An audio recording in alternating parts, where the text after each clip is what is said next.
Hello everyone, welcome back to Black Moon Coven. So today we're going to talk about working with Baba Yaga. So, who is Baba Yaga? I do have a video on her if you guys are interested, but just as a quick reference, she is the wild witch woman of the woods. She is seen in stories like Hansel and Gretel, Priscilla the Beautiful. She's used in a lot of fables across the world as being this old witch woman that lives in the woods. So, usually abducts children, stuff like that.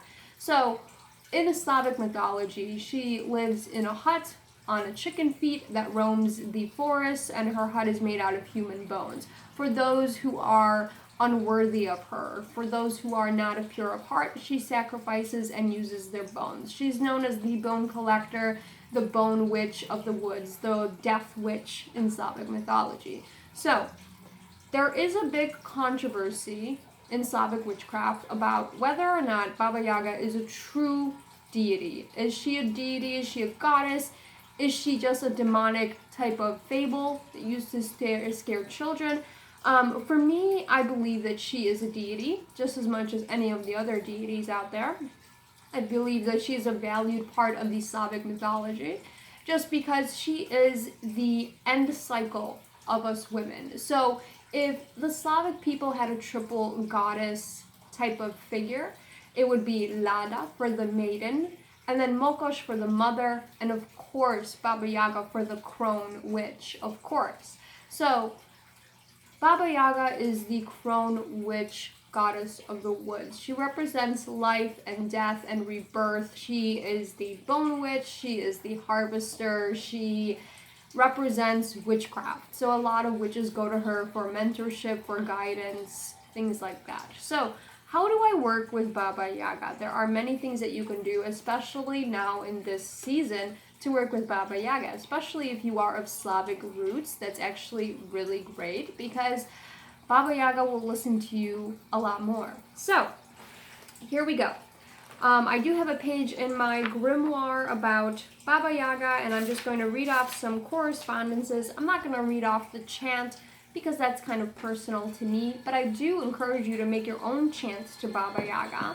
And if you speak a Slavic native language, definitely incorporate that into your chant. I did mine in Polish, and it worked out really, really beautifully. So, sacred days for Baba Yaga are Friday.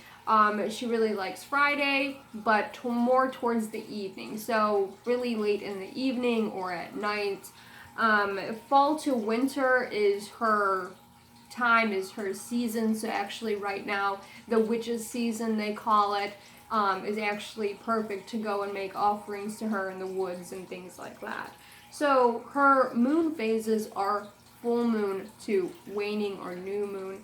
And then the animals that she is most likely incorporated with are snakes, rabbits, cats, spiders, goats, and owls. So very, very foresty-like animals. And if you've watched the Baba Yaga altar tour, you'll notice that I have an owl on my altar. I also have some snake skin and a chicken's foot and stuff like that, just to kind of incorporate that into Baba Yaga.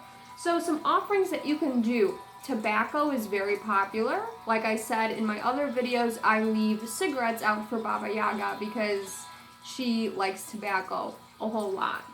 Alcohol, great offering. Always put a little bit of whiskey or a little bit of rum right there because she is a pretty heavy drinker, so that she likes that as well.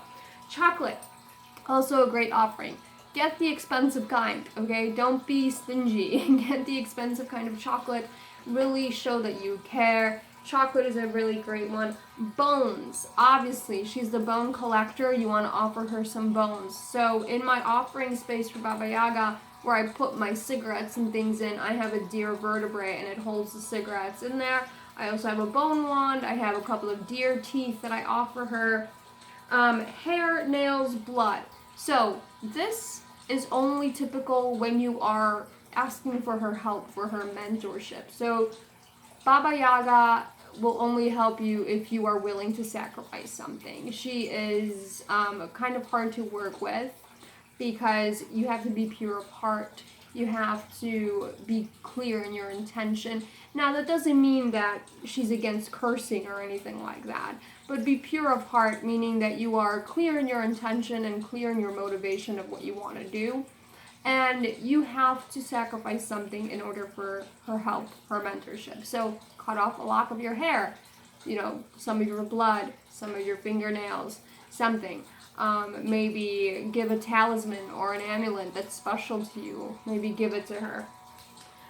Bread, coffee are really, really good. Just any type of offerings for any deities. Bread and coffee are always great. And mugwort and birch branches are the herbs that are really associated with her. However, in the forest, any roots, any dandelions, any foresty type plants, she will take as well. And the best way to do an offering for Baba Yaga is go into the woods. You don't have to go in there at night. You could go in the morning, but you can maybe do it a little towards the evening, like 4 or 5-ish. I know the woods, people close it off because it's a park, it's a national district or whatever. But anyways, so go there towards the late evening, do your offering for Baba Yaga, say your little chants to her, and offer it to her. Maybe bury the offering, do whatever. Maybe under a birch tree or something, hang it there. So that's, working with Baba Yaga is very, very insightful. She is like an old grandma type of mentor. So she's very, very great to work with. However, kind of difficult to work with just because she requires a lot of sacrifice.